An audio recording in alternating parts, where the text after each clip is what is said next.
Welcome to Trading Lounge and the Indian report for the 20th of July, and starting on the daily chart here, we're looking at this as a impulse wave to the upside in terms of wave 1 here and 2 here, and then wave 1 and 2 here, and looking up for wave 3 here at 11,500, which is a medium level. Of course, we're at the 11,000 now, so we're going to see a little dance across there, but let's go in and have a look at the wave structure. So picking it up from wave 2 here on the 4-hour chart. So from wave 2 here, it's a little bit confusing in here, and I may not have this right, but 1 and 2 here, then 1 and 2 and 3 and 4 and 5 here for the third wave here, the fourth wave here.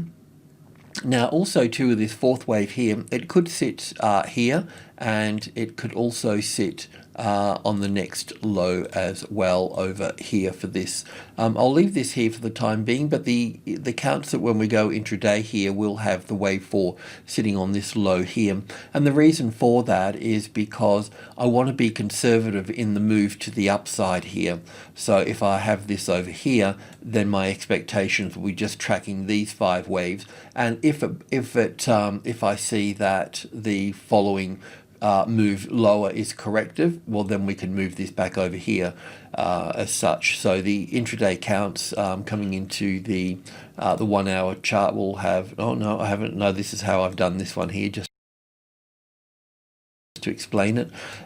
So wave 3 here with wave 4 here, and then wave 1 and 2 here. I don't think this is the case, but we'll just track it in the background and look at this as 1 and 2 and 3 and 4 and 5 here for third wave, back for the fourth wave, and then up for the fifth wave. But my primary count would have that as a corrective move, and I just want to be conservative in this idea. So looking at wave 3 here with an A wave here, an A and a B and a C for the B wave here, then 1 and 2 and 3 here, and 4 here and 5 here for the C wave here.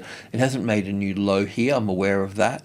So I still need to resolve this a little bit, but like I mentioned, I just really want to be conservative. And what we're going to do here is that, well, let's just look at the count first. So with the wave count here, we're looking here as 1 and 2 here, and then 1 and 2 and 3 and 4 and 5 for the third wave. Fourth wave, we'd have a look at a bit more detail. And then the fifth wave to move higher here. And this will be looking for the wave 3 top here for this. Like I said, we may end up having to put this as wave 1 and 2 here, but let's just get this 1, 2, 3, 4, 5 out of the way first. And if I see that this is actually corrective across here, well then we'll be able to go further up, another wave to the upside at that point. But better off to be conservative. And within that, we've got 3 long positions here. So we're moving the stop up. We've got half a position at this level here, and a full position here, and a full position here, and we're going to take a percentage there. I'll leave that up to you if it's going to be 50%, 70%, 80%, whatever you decide to do. But the market will pull back to the wave 4 of 1 lesser degree, which in this case too is also the 38.2% retracement level, and that will just depend on where that tops out there. But if I put it at 11,000 just to be even about it, we come quite nicely in at this level here. So it can go above it, it could fail to reach it, all of those sorts of things. But it is a large number, 11,000, so we can expect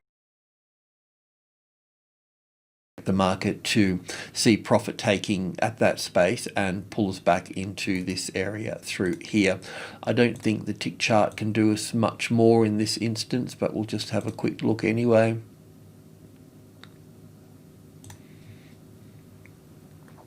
So in this instance here, I've got wave A, B, and 1 and 2 and 3 and 4 and 5 here.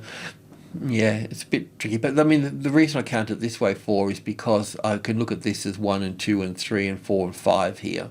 So that's why I've got this as wave C over here, and it can fit as well. So yeah, in this case here, we're looking at 1 and 2 in here, nice little third wave up here, fourth and fifth wave for 1 and 2 here, and then 1, 2, 3, 4, 5 for 1 and 2, and up for the 3 there, ABC for the 4th here, and we're looking up, pushing up higher to the 11,000, and that's why we'll take some profit here. It obviously can push a bit higher and so on, but as mentioned, this market can move back to the wave force of one lesser degree.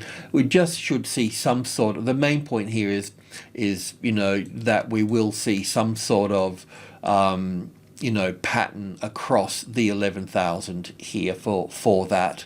And I just find that it's easier to take profit at these large numbers, because at the end of the day, it could go a little bit higher and you try to chase it up, and then you get stopped out, and that could take like 2 days, and then you kind of wasted all that time. It's just nice to take the money at the number and then just allow it to be and wait for the next setup. And then that way it makes it sort of, you can breathe, you can use that money to be in another market somewhere that's setting up, and so on. It's just a better management, that's all. All right, I'm just going to leave it at that today, but just to recap that somewhat here on the daily chart here. I kind of like this count here. I know that there can be other counts here as well, but it kind of fits with having this wave 3 here, kind of fits with other markets in a way. Bit strange, but anyway, we'll see how we go with this. But yeah, our upside target, if we get there, which would be nice, would be 11,500, but we need to navigate 11,000 first. Alrighty, thanks for tuning in. Cheers.